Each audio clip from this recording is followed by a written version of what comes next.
মুখ ও বধির আনলো পদক। ম্যান অব দ্য ম্যাচ ফুটবলে রাজ্যের হয়ে খেলে ছোটবেলা থেকেই মুখ এবং বধির, তবে বাবা মা তা বুঝতে দেননি। আর 5টা সাধারণ ছেলেমেয়ের মতোই সাধারণ বিদ্যালয়েই পড়াশোনা। স্থানীয় মাঝদিয়া রেল বাজার হাই স্কুলে মাধ্যমিক এবং উচ্চ মাধ্যমিক পাশ করে মাঝদিয়ার পূর্ণগঞ্জ গ্রামের বাসিন্দা কৌশিক মিত্র কল্যাণী বিশ্ববিদ্যালয়ের তত্ত্বাবধানে থেকে স্নাতক পাশ করেন। বর্তমানে তার বয়স 30। তবে পড়াশোনা ছাড়াও সে নিজের শারীরিক অক্ষমতাকে ভুলে ছোট থেকেই ভালোবেসেছে ফুটবলকে।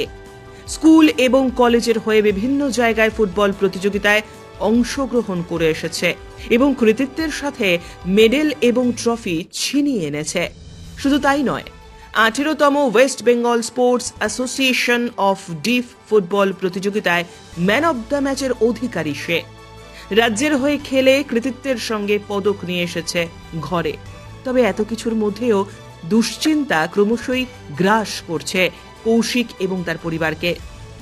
বাবা শঙ্কর মিত্র রাজ্য সরকারের 4র্থ শ্রেণীর একজন কর্মচারী ছিলেন, তবে বেশ কয়েক বছর আগেই চাকরি থেকে অবসর নিয়েছেন।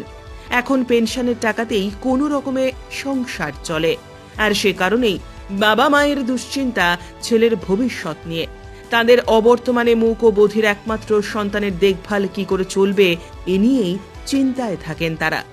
কৌশিকের বাবা শঙ্কর মিত্র জানান, মুক বধির, ও কথা বলতে পারে না। আমি আর্থিক পরিস্থিতি খারাপ থাকার জন্য ওদের যে স্কুল সেই স্কুলে আমি ভর্তি করতে পারিনি। ও জেনারেল স্কুল থেকেই উচ্চ মাধ্যমিক পাশ করার পরে কলেজের থেকে বিএ পাশ করেছে এবং তখন আমি একটা সামান্য ডি গ্রুপ কর্মচারী ছিলাম। আমি 17 সালে রিটায়ার করেছি। আমার পেনশনের ওপরই চলাচল এবং ও ফুটবলের প্রতি প্রথম থেকেই আকৃষ্ট এবং ওদের যে ডিপার্টমেন্ট ডিফেন্ড নামের জেলা চ্যাম্পিয়ন, রাজ্য চ্যাম্পিয়ন এবং রাজ্যের হয়ে ও ন্যাশনাল গেম পর্যন্ত খেলে এসছে। সারাদিন খেলা পাগল ও, আর সারাদিন ওই সার্টিফিকেট নিয়েই ওর দেখাশোনা ঘাটাঘাটি করে।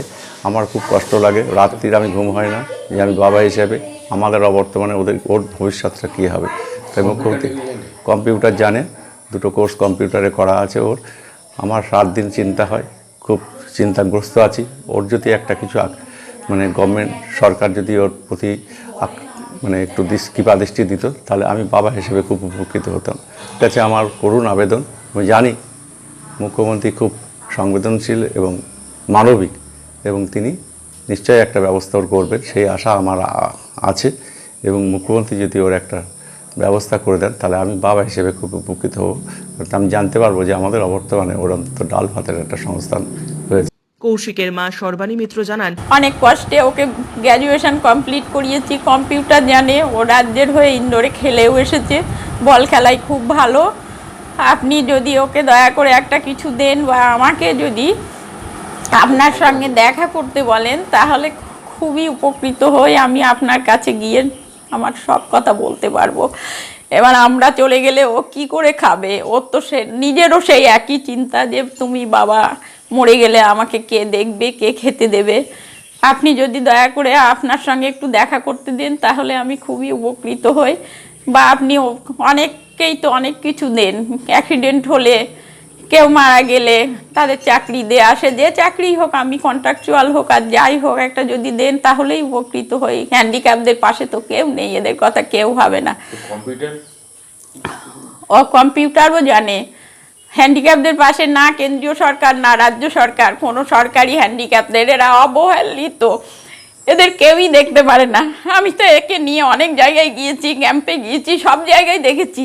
যারা কথা বলতে পারে তারা কথাই বলতে চায় না ওদের সঙ্গে। ওরা যেরকম সেই রকম ছেলেপিলেরাই একসঙ্গে বেড়ায়, তাছাড়া এইসব নর্মাল ছেলেপিলে ওদের সঙ্গে বেড়ায় না। কিন্তু আমার ছেলেকে আমি নর্মাল স্কুল থেকেই পড়াশোনা করিয়েছি, যেহেতু আমার আর্থিক অবস্থা খুবই দুর্বল।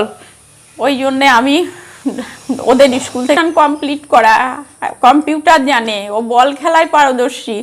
আপনি যে কোনো একটা কিছু ওকে দিয়ে আমাকে উপকৃত করুন, যাতে ও দুটো খেয়ে বাঁচতে পারে, কারণ আমরা না থাকলে ও তো খেতেই পাবে না। ব্যুরো রিপোর্ট, উত্তরের প্রহরী।